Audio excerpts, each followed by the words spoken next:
안녕하세요. 예, 안녕하십니까. 네, 저는 미술사 하는 김현숙이라고 합니다. 네, 반갑습니다. 네, 예. 천칠봉 선생님의 회고전을 기회로 해서 네. 천칠봉 선생님에 관련된 자료도 없고 네. 알려진 생애도 사실 불확실한 부분이 많고 해서 천칠봉 선생님의 아드님이신 네. 이제 선생님을 모시고 이제 얘기를 듣게 되는 계기를 마련했습니다. 네. 여러 가지로 이제 질문 사항이 많을 텐데 좀 자유롭게 네. 옛날을 회고하시면서 말씀을 해주시면은 감사하겠습니다. 예, 예. 천칠봉 선생님의 그 어린 시절 또 가계 이제 뭐 그 부분부터 네. 말씀 부탁드릴게요. 아버님이 호적상으로는 3녀 2남의 장남으로 이렇게 돼 있습니다. 천칠봉 선생님은 이남 삼녀 중에 장남이시고 예. 그 영양천씨라고 네네. 네. 완산칠봉이라고 있거든요.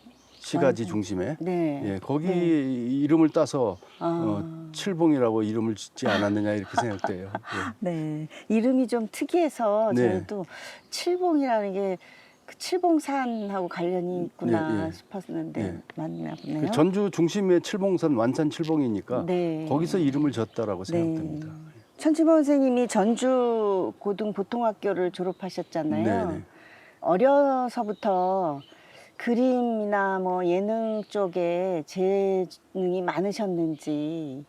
제가 어렸을 때부터 봤을 때 시, 서, 화에 아주 능하셨어요.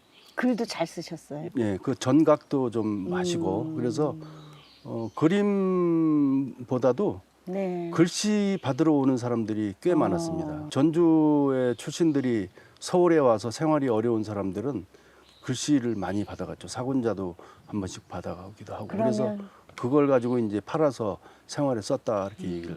전주 쪽은 문이나 서예 쪽이 강하니까 예. 많이 좀 소요가 됐겠네요. 네. 그 당시에 아마 그 공부 그 정도 했던 사람들의 기본은 아마 한학 문인화 정도는 기본으로 공부했다라고 그렇게 알고 있어요. 좀 남아 있는 게 있나요? 천칠봉 선생님 서예나 전혀 없습니다. 그러면은 호는 천칠봉 선생님 호가 있었나요? 호는 제가 모르겠습니다. 보통 그 호를 많이 쓰시니까 있기는 있었을 것 같은데. 그렇죠. 예. 천칠봉 선생님 성격은 어떠셨어요? 성격은 뭐 노래도 잘하시고 음주 가무에도 능하셨기 때문에 키도 굉장히 네. 헌칠하시고 네. 인물도 아주 뭐 제가 보기에도 출중하다라고 이렇게 느껴질 만큼 좋았기 때문에 인기가 있었죠. 뭐 노래도 잘하시고 했기 때문에. 예. 그러면은 사회생활이나 뭐 사교적인 성품이셨다고 볼 수 맞습니다. 있나요? 예. 그래서 이제 여성들한테 인기가 많아서 네. 연세 드셔서 끝까지 여성들의 마음을 아프게 했죠. 천칠봉 선생님은 그러니까 이제 상업 작가라고 예. 그러니까 작품이 많이 팔린 작가잖아요. 네네. 예. 많이 팔린 작가인데 작품이 아무리 좋아도 사교적이지 않고 성격이 그러면 팔리기도 어렵지 않을까요? 그렇죠. 그러니까 사교적인 성품이시고 사회적으로도 예. 많이 이제 활동을 하신 거라고 볼 수 있을 것 같으네요.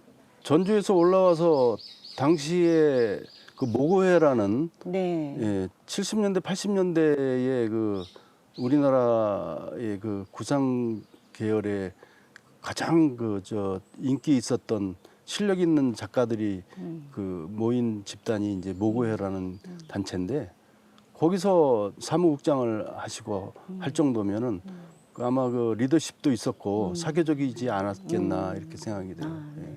그리고 이제 일요화가에도 강의도 나가시고 했으니까 굉장히 제가 보기엔 사교적이었다. 천칠봉 선생님이 전주에서 북중학교 나오시고 그리고 전매청에서 근무를 하신 거는 해방 이후죠. 네. 그 사이에 이제 학교를 졸업하시고 그 사이에 어떤 행적이 있는지. 일제감정기 시기이기 때문에 고등학교 졸업을 하고 만주로 가셨다라고 그래요. 네. 만주로 가셔서 조선한 학교에서 미술 교사를 잠시 하셨다라고 얘기 들었습니다. 그리고 이제 들어와서 전매청에 근무를 했다.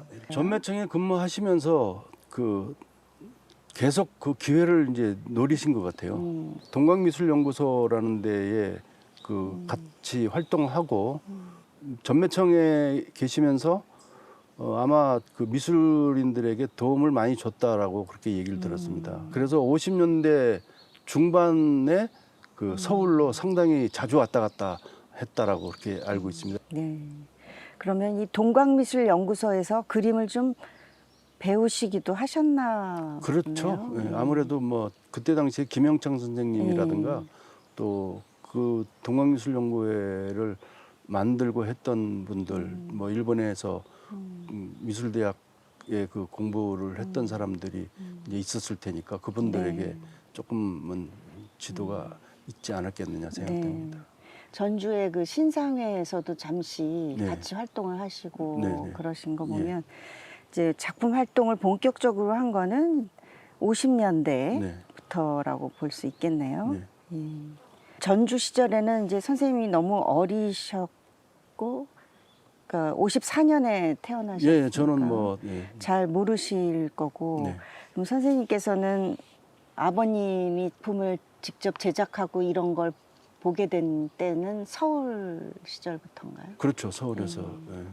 아버지하고 같이 생활은 안 했어요. 제가 초등학교 4학년 후반 이제 5학년부터 그 살았는데 같이 아버지가 사는 집에 왔다 갔다 하면서 그림 그리는 것들도 보기도 하고 예, 그랬죠. 작업실하고 생활을 같이 하셨죠? 그렇죠. 작업장이 따로 없었죠. 집에서 예. 50년대면은 정말 가난한 시절인데 네. 작품을 팔아서 산다는 것도 굉장히 어려웠을 텐데 생활이 어떠셨나요? 제가 얘기 듣기로는 그 전매청에 이제 그만두고 서울로 왔을 때 약간의 돈을 준비를 이제 했었는데 그게 뭐 오래 가지 못하죠. 물감 사고 화구 사고 뭐 하다 보면 생활비도 필요하고 그러니까 여러 가지 일을 많이 했다라고 그래요. 건축 관련 그러니까는 뭐 디자인, 뭐 장식, 실내 장식, 실외 장식이라든가 이런 것들의 그 일을 뭐 닥치는 대로 이제 했다라고 얘기를 하고 서울 상경 이후에 이제 초창기는 저는 이제 잘 모르고 제가 60년대 중반 정도부터 이제 같이 생활을 하면서 아버지의 그림 그리는 모습도 보고 야외 스케치를 나오실 때 제가 거의 뭐 조수처럼 네. 화구 준비 그다음에 들고 현장에서 뭐 화장실을 가신다거나 아니면은 잠시 쉬신다거나 할 때는 제가 화구를 지키고 했으니까 주로 이제 초기에는 그 창덕궁이죠. 지금 이제 비원 옛날에 네. 예, 거기서 사생을 굉장히 많이 하셨어요. 덕수궁에도 모란을 목단을 그 그리러 많이 가셨고 그래서 궁궐 사생을 많이 이제 하셨죠. 그래서 그때는 뭐 제가 그 궁궐을 내 집 마냥 그렇게 뛰어놀기도 하고 그랬었는데 가까웠죠? 댁에서. 아니에요. 멀었어요. 저희들이 살았던 데가 미아리였습니다. 아. 예, 미아리에서 이제 미아리 고개를 넘어서 버스 타고 예. 작업실이 해화동, 도남동, 을지로 그렇게 알고 있어요. 그건 이제 작업실이 해화동 을지로로 만들어졌을 때는 한참 뒤죠. 그러니까 이제 그림이 좀 팔리고 찾아오는 사람들이 많아지니까 이제 작업실 화실이 필요하다. 예, 그렇게 해서 미아리에서 사셨다가 이제 작업실을 해화동으로 예 옮긴 거죠. 예. 미아동에서 거기까지 가려면 진짜 무거운 화구 메고 힘드셨겠다. 아유 뭐 저는 굉장히 고생했죠. 네. 예, 그런데 이제 궁궐에 간다라는 그게 예, 굉장히 좋았어요. 지금도 그렇지만 옛날에 함부로 들어갈 수 있는 데는 아니잖아요. 입장권을 끊고 들어갔나요? 아이 무료죠. 무료로. 예, 그 그림 그린다라는 그 자체. 그다음에 보통 그쪽에서 대작을 많이 하셨으니까 80호, 100호. 그러니까 그 안에 이제 그 건물에다가 작품을 보관하고 한 달이고 두 달이고 그래요. 예, 출퇴근하다시피 하면서 이제 왔다 갔다 하는 거죠. 예. 거기 근무하시는 분들의 덕을 많이 본 거네요. 그렇죠. 그런데 그쪽에 배려를 이제 해주셨네요. 맞아. 예. 국전 활동이 이제 61년부터 첫 입선을 하셨어요. 그리고 거의 매해 출품해서 81년 마지막까지 이제 예. 하셨는데, 그러니까 61년부터 궁궐 그림이었거든요. 예. 고궁. 예, 고궁. 예. 예.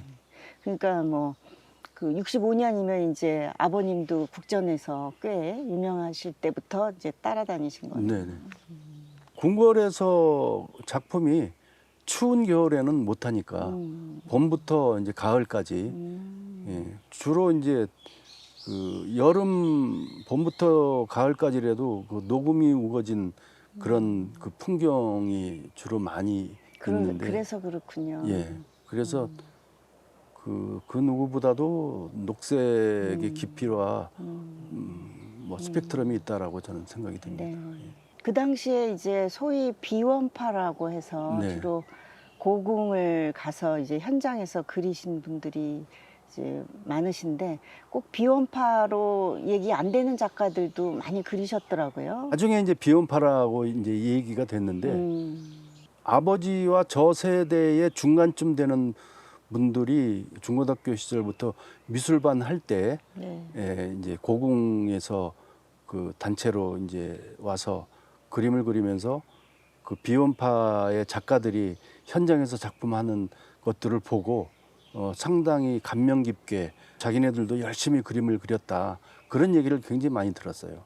그래서 저도 이제 미술 활동을 하면서 많은 작가들을 만났는데 아버지의 영향이 굉장히 컸다, 그런 얘기를 많이 들었습니다. 그래요. 예. 특별히 누구 기억나는 이름이? 성균관대학교에 계시다가 정년 퇴임한 박득순 선생님의 아들 박연도 선생님이라고 있어요. 그분이 그래요. 나이가 거의 뭐 90이 됐는데 그분도 그 아버지, 그러니까 본인의 아버지의 영향도 있었지만 또 우리 부친의 영향도 컸다라는 그런 네. 말씀을 하시더라고요. 고궁 따라다니시고 아버님 네. 따라다니시고 그럴 때 혹시 뭐 같이 작업했던 네. 비원이나 이런 데서 같이 작업했던 작가들 중에 뭐 이름이 기억나신다거나 그런 분이 계셔요?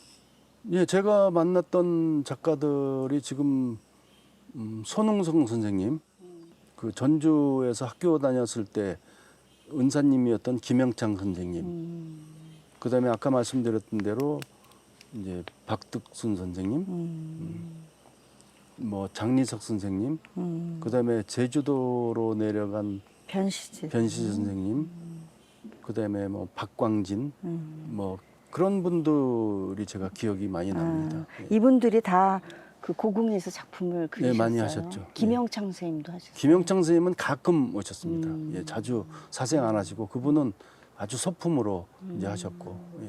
특별히 습관들이 좀 조금씩 다르다거나 무슨 재밌는 에피소드 같은 건 없나요? 그게 에피소드인지 몰라도 한 번 자리에 앉으시면은 뭐 2시간 정도는 기본으로 꼼짝 않고 앉아 계시는데 뭐 묘하게 경쟁적으로 작은 캠퍼스를 기본으로 가지고 오셔가지고 그걸 그 밑그림도 그리시면서 뭐 80호, 100호를 이제 창고에 이렇게 두고 보관하면서 왔다 갔다 이제 하시는데 그때 당시에 그렇게 경쟁적으로 하셨던 게 굉장히 인상적이었어요. 네. 예. 화풍이 서로 좀 뭐 비슷하면서도 약간씩 다른 것 같은데. 제가 보기에 많이 다르죠. 그 손흥 선생님은 굉장히 치밀하게 꼼꼼하게 네. 예, 이제 작업을 하셨고, 그 다음에 박득순 선생님은 약간의 그 좀 필력이 좀 이제 있었고, 네. 예. 박광진 선생은 찍듯이 어렸을 때 제가 봤던 거기 때문에 네. 예, 거의 뭐 큰 차이는 없었는데 지금도 생각하면은 약간의 그런 차이는 이제 있었다라고 생각됩니다. 작품을 하루 종일 하시고 오후에 이제 뭐 한 4시나 5시쯤 이제 뭐 여름에는 뭐 한 6시 정도 예, 작품을 이제 가지고 옆에 쭉 펼쳐 놓습니다. 쭉 펼쳐 놓고 이제 서로 이제 품평에 비슷하게 얘기를 하는 거예요. 오늘은 뭐를 그랬는데 뭐 오늘은 느낌이 어땠고 그런 얘기를 이제 하면서 색에 대한 것도 얘기를 하시고 하는 기억이 나는데 그때 제가 가장 그 이제 아버지기 때문에 더더욱 또 기억나는 게 천생의 녹색은 깊이와 굉장히 그 폭이 또 빛의 감성적인 것들이 따라올 수가 없다. 그러면서 참 좋다. 그런 말씀을 모두가 한마디씩 이렇게 하는 거를 제가 들었거든요. 그게 굉장히 이제 인상 깊죠. 천칠봉 선생님은 녹색 그리고 뭐 그 색감에 대해서 네. 천착을 많이 하신 것 같고 네. 저희가 듣기로는 손흥성 선생님은 뭐 자로 재듯이 멀리서 네, 네. 뭐 이렇게 정확하게 기와장 하나하나까지. 네, 예. 숫자를 세가면서 예, 뭐 했다고. 이끼까지. 뭐 예. 박덕순 선생님은 또 성품처럼 이렇게 구도가 호방하셨던 예, 좀 것 그렇죠. 같고요. 예, 등치도 크셨고 키도 네. 크시고. 그러니까 아버님도 그 중에 제일 그 키도 크시고 했는데 약주도 뭐 잘하시고 그래가지고 그런 성격들이 좀 서로 어울림이 있었지 않았느냐 이렇게 생각돼요. 그래서 박덕순 선생님하고 가까이 했다라는 생각이 들어요. 박덕순 선생님이 예. 천칠봉 선생님에게 뭐 많은 도움도 주시고 가르침도 주시고 꽤 친밀했던 것 같은데 그 관계에 대해서 좀 말씀해 주시겠어요? 뭐 가르침이라는 거는 전 잘 모르는데 당시에 그 비슷한 그런 그 풍의 작품을 하는 구상 작가들, 사실 계열의 작가들을 연배가 있으신 분들에게 굉장히 예의 바르게 아버지가 하셨어요. 네. 그래서 당시에 박덕순 선생님이나 그다음에 손흥성 선생님이나 네.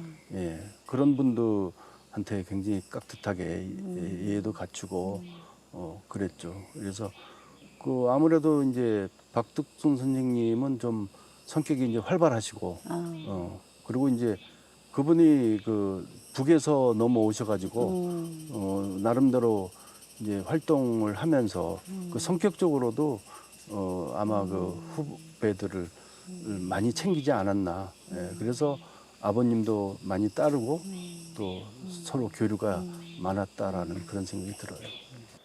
그 중에서 가장 많이 열심히 그렸던 분은 아버님이셔요? 고궁에 가장 예, 거의 매일같이 출근하셨죠. 그러니까는 갔을 때 아무도 없이 아버지 혼자서 했던 날이 굉장히 많았어요.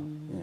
다른 분들은 그 작품을 보면 실내 정물이라든가 인물도 상당히 좀 하시고. 인물도 좀 그런데 아버님은 뭐 거의 그 고궁에서 사생하는 게 일과였으니까요. 그래서 처음에 말씀드렸던 대로 창덕궁, 비원, 그다음에 덕수궁, 경복궁, 궁궐에서 거의 생활하셨어요. 그래서 가보면 아버지 혼자서 사생활했던 날이 거의 다였어요. 예. 그런 걸 보면서 제가 이게 그 화가의 길은 외롭고 고독한 길이구나라는 것들을 제가 알았죠. 그래서 그 아버지가 그 평상시에 그 밤에 이제 약주를 하면서 하루에 피로를 풀면서 많이 힘들다라는 말씀을 많이 하셨어요. 아침 일찍부터 밤 늦게까지 작업을 하셨으니까요. 고궁도 많이 그리셨지만 또 야외에서 현장 사생도 네. 많이 하셨는데 주로 많이 간 곳이 이제 도봉산, 네. 예, 우이동 계곡, 네. 예. 거기도 따라다니셨나요? 당연히 따라가죠. 예. 그래서 작품에도 등장하는 작은 그 초가집이 있는데 네. 예, 거기에 그 작품 보관 창고처럼 그래서 이제 야외 사생할 때는 그 집에 그 창고를 이용해 가지고 돈을 좀 주고 그렇게 이제 보관하고 했었죠. 예. 그 우이동 계곡을 많이 그리셨는데 도봉산 네, 100군데가 보이는 풍경 등등 해서 예, 그 풍경도 상당히 좋은 그림들이 많다고 제가 느껴져요. 천치봉 선생님은 이제 풍경화가라고 할 수 있잖아요. 네. 정물도 좀 있지만 네. 대체로 풍경화가가 대표작이시고 전국을 다 다니신 것 같아요. 네네. 거기까지는 뭐 따라다니지 못하셨을 텐데. 그렇죠. 지방은 제가 따라다니지는 네. 못했고요. 예. 그러면 보통 그렇게 지방 같은 데 가시면 일정이 어떻게 되셔요? 길게 집에 안 오실 때는 뭐 보름, 뭐 20일, 뭐 아마 대작을 하실 때는 그랬던 것 같아요. 보통 나가시면은 뭐 3, 4일, 일주일 정도는 기본으로 안 들으셨죠. 그때는 뭐 교통도 요즘 같지가 않으니까 한번 나가면은 오랫동안 이제 현장에서 사생하시고 그때 당시에 같이 다녔던 사생하는 분들도 그렇게들 했다라고 얘기를 들었어요. 보통은 이제 사생이라고 하면 현장에서는 스케치를 하고 네. 작업실에 와가지고 이제 마무리를 하잖아요. 네. 천치봉 선생님은 어떤 식으로 하셨어요? 현장을 2번, 3번 가시죠. 그러니까 이제 그 고궁에서 작품을 하실 때에도 거의 100% 현장에서 완성을 하는 거고 소품도 거기서 그려왔던 것들을 어느 정도 말려가면서 색을 덧칠하고 완성도 현장에서 이루어집니다. 다른 작가들의 그 작품하고 비교를 해보면 빛이 차이 나요. 색도 차이 나고 좀 더 색이 밝고 깊이가 있다라고 느껴지는 게 현장에서 완성을 해서 그런 것 같아요. 그게 아주 천치봉 선생님 작품 세계에서 중요한 부분이 예, 되겠는데요. 예. 그리고 또 모구에도 활동 많이 하셨죠? 부회장까지 하신 걸로 알고. 예, 예. 모구에서 뭐 사무국장을 했으니까 모든 뒤치다거리를 다 하셨고 사무국장이라고 하는 게 회장을 대신해서 모든 일들을 처리하는데 당시에 모구의 소속 작가들의 작품 판매라든가 이런 것들도 중간의 역할을 많이 하셨다라고 그렇게 얘기를 듣고 있어요. 그래서 모구의 젊은 작가들이 우리 집에 많이들 왔었죠. 같이 술도 먹고 집에 와서 또 2차 밤늦게까지 새벽에 통금 해제될 때까지 같이 술 마시고도 하고 그다음에 이제 프랑스에 진출을 했던 작품을 가지고 아버님이 이제 프랑스를 가게 됐죠. 스케치 겸해서. 그래서 르사롱이라는 네, 예, 네. 전주 출신 작가들이 서울에 이제 데뷔라 그럴까요? 네. 자리를 잡고 그러는데도 꽤 역할을 많이 하셨다고 들었거든요. 굉장히 큰 역할을 하셨죠. 그러니까 모구의 젊은 작가들뿐만이 아니고 친한 전주의 친구라고 할 수 있는 분들도 서울에 오면은 무조건 저희 집에 묵었어요. 전주 출신 중에 가장 오래 살았던 그 하반영 선생님 같은 경우는 네. 거의 뭐 일주일씩 그렇게 뭐 네. 열흘씩 우리 집에서 묵고 젊었을 때 열심히 함께 하는 그런 미술의 동료 화가로서의 계기를 만들어 줬다라고 생각하는 거죠. 그래서 일본에 유학을 하고 미술을 정식으로 전공한 친구들도 있었는데 어머님을 모델로 해서 과수원에서 같이 사생을 한 경우도 있습니다. 그래서 그분도 똑같은 그 위치에서 마지막 같이 살았던 어머님의 모델로 해서 그림을 그렸다라는 그런 얘기도 들었고 그 작품도 현재 남아 있죠. 그래서 모구회뿐만이 아니고 국전에 출품을 하고 하는 그런 그 전주 출신의 작가들에게 상당히 모범을 보이면서 앞서 나갔다라고 생각됩니다. 네.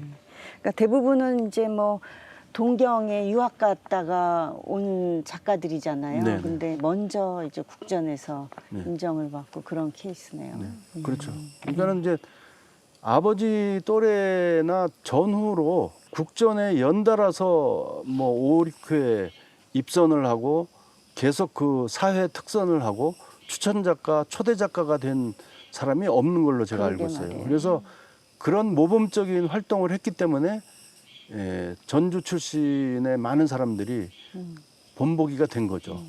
그래서 영향이 굉장히 컸다라고 생각되죠. 천칠봉 선생님 작품 중에 민족 기록화 작품들이 꽤 네. 되고 사이즈도 크고 꽤 정성 들여서 작품을 네, 하신 예. 것들이 있어서 그 부분에 대해서 혹시 아시는 거 있으시면.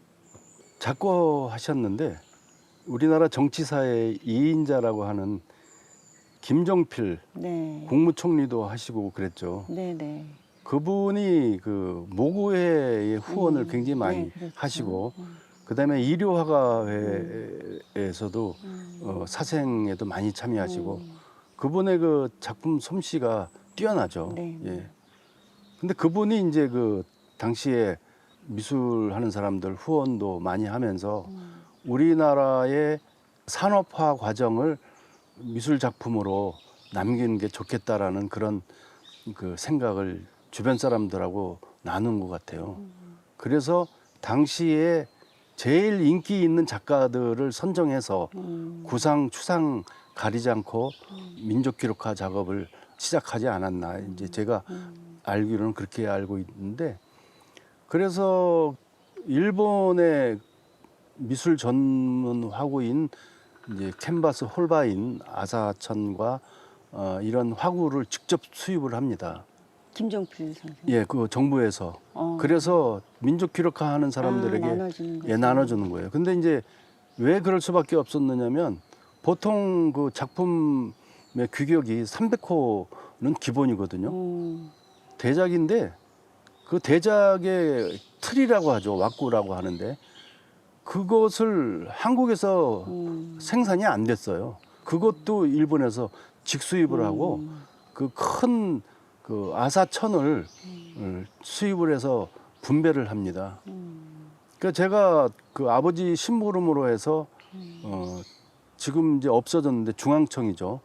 경복궁 그 앞쪽에 있었던 그 장소에 이제 물감하고 화구를 받으러 왔는데 연세 드신 분들이 화들짝 놀라면서 인사를 꼬박 하는데 누군가 이렇게 봤더니 그분이 그 김종필 씨였어요. 그래서 그 현장을 이렇게 둘러보면서 격려를 하시더라고요. 아, 그때 그걸 보고 이제 제가 나중에 알았던 내용이에요. 지금 말씀드리는 게. 그래서 그 작품을 이제 하시게 된 걸로 알고 있습니다. 그래서 저도 이제 뭐 아버님을 조금 도왔죠. 어떻게 도우시죠? 예를 들어서 트랙터 같은 그런 이양기인가 뭔가를 그릴 때 그런 것들을 제가 자아가지고 이제 스케치를 이제 정밀하게 그린다거나 그런 기본적인 거는 제가 이제 했었죠. 조수 역할을 아주 예. 착실하게 하셨네요. 그리고 이제 말을 뭐 말 타는 인물들이 있을 경우에는 말도 제가 이제 부분적으로 스케치도 하고 그때 당시에 아버님 얘기로는 그 민족 기록화 하는데 그 작가들이 많이 이제 힘이 들고 조수가 많이 필요하니까 만화 그리는 사람들도 동원이 많이 됐다라고 이렇게 얘기를 합니다. 그래서 다른 작가들은 이제 나같이 아들이 없을 경우에는 이제 자식이 없을 경우에는 뭐 만화 그리는 작가들 또 미대생들도 동원해서 천치범 선생님은 아드님만 조수로 저만 조수로 했었죠. 거의 아버님이 100% 아버님이 다 다 하셨어요. 하시고. 예. 그래서 굉장히 힘들다라고 했고 또 기억나는 거는 이제 아버님이 그 생각하는 부분과 정부에서 그 기관에서 요구하는 그림이 상충되는 부분이 있었어요. 그래서 스케치를 해가지고 미리 소품으로 보여줬을 때 고쳐달라고 하는 거죠. 그러면 너무 그 그림이 딱딱하고 너무 이제 선전선동의 그런 그림 같다라는 생각이 들면은 그걸 좀 이제 절충하는 데 있어서 많이 부딪힘이 있었다라고 생각해요. 그래서 아마 소품하고 실제로 그려진 거하고 이렇게 남아 있는 게 있는데 비교해 보면은 그런 것들이 있을 거예요. 소품은 좀 더 예술적인 그런 감성적인 게 들어가 있고 직접 그려진 민족 기록화는 좀 딱딱하다라고 이제 말씀드리죠. 작품 중에서 정모라도 또 있는데 크기는 뭐 크다고 할 수 없지만 이제 목련 그림 네. 외에 정모라가 있는데 특히 복숭아가 많고 예. 소박하면서도 예. 독특한 그 느낌을 받았거든요. 네네. 정모라고 관련돼서는 이제 제가 그 대표적인 것들이 이제 꽃 그림 있고 화병에 꽂혀 있는 그림도 있지만 그 현장에서 사생된 목단을 네. 굉장히 많이 그리셨고 그다음에 그 화병에 꽂혀진 장미 그다음에 과일을 네, 많이 네. 그리셨는데 과일 중에서도 이제 복숭아가 네. 굉장히 많았었죠. 그 이유가 있나요? 복숭아를 굉장히 좋아하셨던 것 같아요. 예, 그래서 복숭아를 정물로 많이 그리셨고 복숭아 중에서도 가장 상품 좋은 것 그러니까는 습자지로 이렇게 포장되어 있는 지금도 제가 보기에도 그때 당시에 그 복숭아 정물이 최고의 복숭아라고 얘기를 하더라고요. 그래서 정물을 그리실 동안은 누구 하나 그 손댈 수가 없는 거죠. 복숭아를 예, 야외 스케치 하실 때 드시는 거. 드시는 거죠. 그래서 저는 그 비록 뭐 싱싱하지는 않지만 가장 최고의 복숭아를 이제 먹었다. 그 누구보다도 일찍 그 맛을 그 기억하고 있다라고 생각합니다. 복숭아 맛을 너무 잘 아셔서 복숭아 그림이 그렇게 나오는. 그렇죠. 예. 네. 그래서 그 습자지로 싼 그런 복숭아 그림을 많이 그리셨어요. 그 목단 그림은 고궁 그림의 연장으로 볼 수 있나요? 목단. 그렇죠. 그 현장에서 사생했는데 덕수궁의 목단이 네. 굉장히 좋았어요. 네, 그래서 네. 목단은 이제 덕수궁에서 많이 사생하셨는데 그때 덕수궁은 비원하고 달리 일반인들의 출입이 굉장히 많았거든요. 기억이 그 목단을 그릴 때는 뒤에 사람들이 빽빽하게 몇십 명이 서서 그 작품 하는 것들을 지켜보고 막 그 때로는 뭐 그림이 완성돼 가지고 아버지가 이제 뭐 1시간이나 그 뭐 1시간 반 후에 이렇게 허리를 피면서 이제 일어나시면은 막 사람들이 막 박수까지 박수 치고. 치고 아유. 하는 그런 것도 기억이 나요. 예. 그 아버님께서 이제 상업 화가로 이제 생활을 하셨는데 그러면은 그 작품 판매가 화랑을 통해서 이루어진 건가요? 그렇죠. 이제 상당 부분 그 초기에는 화랑을 통해서 이제 이루어졌어요. 그래서 우리나라의 1호 화랑이라고 하는 반도 화랑이 그 현재 롯데백화점 자리에 있었거든요. 옛날에는 그 반도 호텔이었어요. 거기에 제가 그 심부름을 많이 갔었죠. 그때 당시에 그 사환으로 있었던 박명자 씨 현대화랑에 네. 그분도 있었고 제가 작품을 많이 갖다 주고 그다음에 봉투도 받아오고 팔리면 외국인들이 사갔을 텐데. 외국인들이 굉장히 많이 사갔다라고 합니다. 그래서 그때 당시에 뭐 호텔이 그게 거의 유일하다시피 하고 가장 중심이었기 때문에 그 다음에 이제 뒤늦게 생겨난 게 변화랑이라고 해가지고 그 변화랑도 서울에 있었나요? 예 서울에 있었어요. 그래서 어디? 남대문 근처에 있었던 걸로 알고 있거든요. 그래서 그 화랑에서 많이 가져갔고 그다음에 이제 그 국전으로 해가지고 이름을 이제 알리게 되니까 많은 사람들이 이제 찾아오는 거예요. 그래서 아까 처음에는 미아리 집에서 작품을 했었는데 사람들이 이제 계속 만나자 찾아온다라고 하는 사람들이 있으니까 이제 해화동에 작업실을 만들어서 그쪽에 사람들이 찾아와서 그림을 이제 화실에서 판매도 하고 그다음에 전주 출신의 후배들이 이제 오면은 그 사람들이 자기네들 용돈도 이제 벌어야 되니까 그림을 한두 점씩 가져가서 팔면은 그 일부 자기네들이 이제 가져가고 판매를 해주셨군요. 예, 예. 그러니까. 그렇게 하는 사람들이 한 서너 명이 있었습니다. 그렇게 해서 해화동에 있다가 나중에 을지로에 그 한 50평 되는 지금으로 봤을 때도 굉장히 큰 이제 작업실을 또 만들게 되죠. 네. 그래서 화랑 그다음에 또 주변의 사람들이 그러면 그 을지로 작업실은 작품 전시도 쭉 전시도 했었죠. 그 갤러리 역할을 갤러리를 했어요. 한쪽 개인- 편에는 이제 작품하고 갤러리 역할을 하면서 그렇게 이제 그러면 조명도 이제 판매도 설치하고 하시고 예, 그렇게 굉장히 하시고. 적극적으로 네. 이제 하셨죠. 그래서 늘 제가 이제 한 번씩 그 이제 심부름 삼아 가면은 늘 사람들이 이제 있었어요. 그래서 행복한 비명이지만 사람들이 너무 많이 찾아와서 작품할 시간이 많이 뺏긴다 이런 말씀을 이제 많이 했던 걸로 제가 그 당시에는 화가나 미술가들이 네. 갈 곳이 없으니까 이제 뭐 모임의 장사도 됐겠네요. 그렇죠. 거기가. 그리고 이제 인기 작가이기 때문에 그때 당시에 한참 잘 나가는 인기 작가였기 때문에 찾아오는 사람들 정말 많았어요. 그러면 마지막으로 네. 이제 천칠봉의 회고전이 열리는데 이 전시를 통해서 어떤 의의가 있고 앞으로 또 천칠봉 선생님의 연구라든지 작품 발굴과 관련해서 앞으로 진행됐으면 좋겠다 네.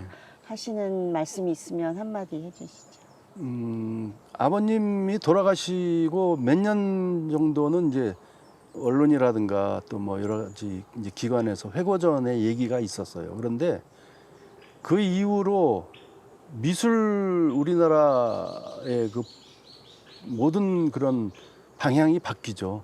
그때 당시에 아버님이 한참 활동하실 때는 사실계열 구상화단이라고 하는 그쪽이 득세였고 그런 류가 활발하게 이루어졌는데 몇 년 지나고 나서부터는 현대미술 추상화가 득세였죠. 네. 그러니까는 저나 저희 그 가족들도 뭐 유작전을 한다고 해도 이 분위기가 사회 분위기가 바뀌어 있기 때문에 하지를 못했었어요. 현재까지도 구상화가의 작품을 사회적인 그런 인식이라든가 미술관에서도 그닥 그 관심이 이제 없었는데 다행히 지금 전라북도 미술관에서 아버님 탄생 100주년을 기념해가지고 관심을 기울이면서 작품이 이루어졌다라고 생각하는 그런 의의가 잊혀진 30년, 40년의 그 역사를 다시 한번 조명하고 그다음에 아버님뿐만이 아니고 다른 작가들의 작품도 새롭게 가치를 부여하는 그런 기회가 되는 게 아닌가라고 생각합니다. 그래서 근대 화가에 대한 그런 연구를 하는 그런 중요한 계기가 되지 않겠나. 전라북도 도립미술관이 큰 길을 가는 그 시발점이 된다라고 저는 감히 이렇게 말씀드리고 싶습니다. 큰 의의가 있다라고 네네. 생각합니다. 알겠습니다. 그러면 장시간 동안 이렇게 네. 길게 말씀을 해주셔서 감사드리고요. 네. 전시가 앞으로 오픈하면 또 많은 분들에게 다시 한번 천칠봉의 세계를 비롯해서 전북 미술계의 근대사를 널리 알릴 수 있는 계기가 되도록 미술관 측에서도 열심히 네. 이제 노력할 것을 다짐하면서 네네. 이 자리를 마치도록 예, 하겠습니다. 그 제가 짧게 좀 부연을 하게 했는데 그 대구에서 제가 살고 있거든요. 네. 당시에 이제 대구에 많은 작가들이 일본에 유학하고 당시에 사회적으로 활동했던 사람들에 대한 연구가 활발해요, 네, 사실은. 그렇죠.